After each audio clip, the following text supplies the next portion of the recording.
The case study we're going to look at today involves Year 9 students at a school in Greater Manchester studying geography. In the teacher's original brief, she states that as she puts it, there's often the idea that the skills we learn in geography are useless as we have new technology these days. Obviously every student will have their own mobile phone. However, if we had somebody from within a sector who came in and used these skills every single day, then this would put an extra purpose behind needing to know these skills. And she gives examples for things like flood prevention and various other maybe big organisations that might use GIS. So that was the brief from the teacher. And in the original, the first response, the outline plan, we wondered about using a link with Ordnance Survey, who obviously have a lot of really good resources. In fact, we did end up using resources to explain something about GIS. They have really good video material on their website. But what we ended up doing was approaching one of the largest employers in Greater Manchester, the Co-op. The initial email actually was sent to, although I've taken out all the email addresses for privacy reasons, it was sent to a generic Gmail address at the property development section in the organisation. And it just gave an introductory explanation about what the project was about, and it explained the school that was involved. And I think importantly, it drew on information taken from their own website, if you like, giving a rationale why we felt they might be interested in discussing their involvement. Not trying to get them to commit. All we wanted at this stage was for them to respond and say if, in principle, they might be interested in discussing it further. And you can see it mentions there that they manage this is from their own website, 6,000 buildings across the UK. Our property team responsible for buying, selling and looking after the buildings we own. We find the right places to open new food stores and funeral homes. And that actually did prompt a response. There were 2 people who came back from that team, and we had subsequent discussions with them and identified the information that we would need from them in order to present a purposeful challenge to the students. That did not, and I think importantly, it did not require them to come into the school at this stage. All we wanted was the right data, the information they would use in order to identify the right location for one of their stores. And that included output areas, demographics, location of competitors, other supermarkets that would be setting. And you can see there the response just summarising what had been discussed. So we then got some feedback from the organisation, and that was then turned into PowerPoint resources and a challenge. It was presented. They'd actually given some data, and we created the PowerPoint slides, which were obviously sent across for their approval. We were effectively representing the Co-op within the classroom, so they needed to be happy about how we were presenting both the information they'd given and their organisation. And it did include some information about the organisation and how they operate, their ethos, which obviously is a very important part of the way the Co-op is and what it does.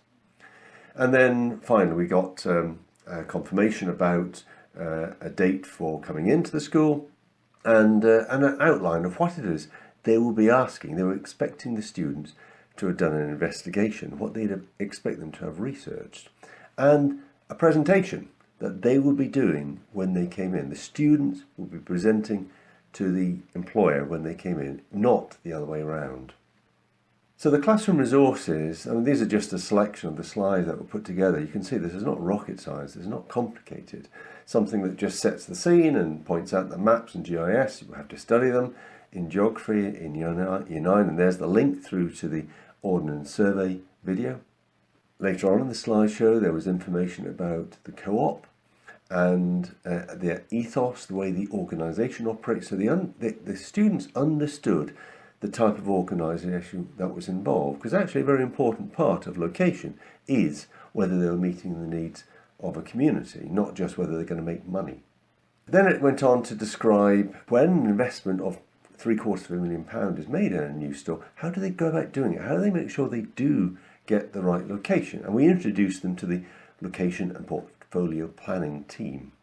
And then there's the challenge. They were challenged, as you saw on that email from Co-op itself. that they were going to be asked to do some research to combine that information with real GIS information provided by the co-op, and then make some suggestions about which would be the best of the potential sites that have been suggested that they should choose, and justify that decision. And there was a suggestion about the kind of data that might be used. And very importantly, the students knew at the end of that presentation, that classroom presentation, that somebody would be coming in from the co-op, and there's their very impressive head office in the centre of Manchester. But these professionals are going to come in, listen to their presentations, ask about their work. So this is the data. You can see there are a number of tabs there, so they were given some data to work with. And the teachers turned that into a worksheet that they were provided. So for each of the potential locations, they had this sort of summary on one side of A4. And then there was a worksheet that was put together, a small booklet, which just gave them a place to record the information that they'd gathered. So they could actually gather the information and then justify which they felt was the right site for this co-op store. And then they came in to the classroom. So you can see here these two experts in GIS, use of GIS, coming into the classroom, saying a bit about their roles, saying a bit about the organisation they work with. Most of the time they were sat at the back listening to the students before they gave their feedback. So let's hear from the students. How did they feel about it? And then after we've heard from them, we'll hear some words. In fact, we'll see when the teacher involved and hear how she felt about the project. How do you feel about making recommendations to the experts from the co-op? Makes you feel important because they're going to listen to what you want to say, and then they're going to take it into consideration. So it's good that they listen to our opinions and where we want to. Doesn't your teacher treat your comments and your work as important? Yeah, they do, but obviously this is an actual project that we want to put a shop somewhere, so it's obviously a bit more important than just normal work. And you were applying your skills in GIS, weren't you? Yeah. How did you feel about the fact it was a real purpose to the work? It just feels that it's actually going to be used, and it's not just for an exercise, and that people are actually going to listen instead of it just being the teacher and it's not going to do anything with it. Yeah. You know what I mean? Okay. What did you learn about the feedback from the guy from GS? Because they commented on each of the presentations, including yours. I think it's good because it helps us, they're experts in what we were doing.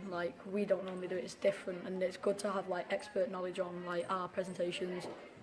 Did you know there were experts in GIS who do it for a job? I knew there was experts because obviously you need experts to do things like that. Yeah. To find locations and find out what's good about the Did you know there was a job that involved GIS? No, not really. Okay, how do you feel about that now? I think it's a good idea. And what do you think you're doing in the future? I'm thinking of doing sport. Okay, and how does this affect the way you think about your future? Just think gives me another job idea. So how did you feel about doing a presentation to the experts from co-op? Quite nerve-wracking, to be honest. Why is it nerve-wracking? Because some people quite high up. Do you remember what their jobs were? They discuss new site locations. Yeah, exactly. It's their job to find new site locations. So you were being asked, based on information they provided, to suggest where you think a co-op should be located. Yeah. How did you feel about using real data from co-op? I felt like I was immersed in the situation because I was doing step by step what they would do to pick a new potential site location. Did you know a job existed like GIS manager and store locator? You know, that wasn't the titles. That's what the jobs were. Did you know those kind of jobs existed?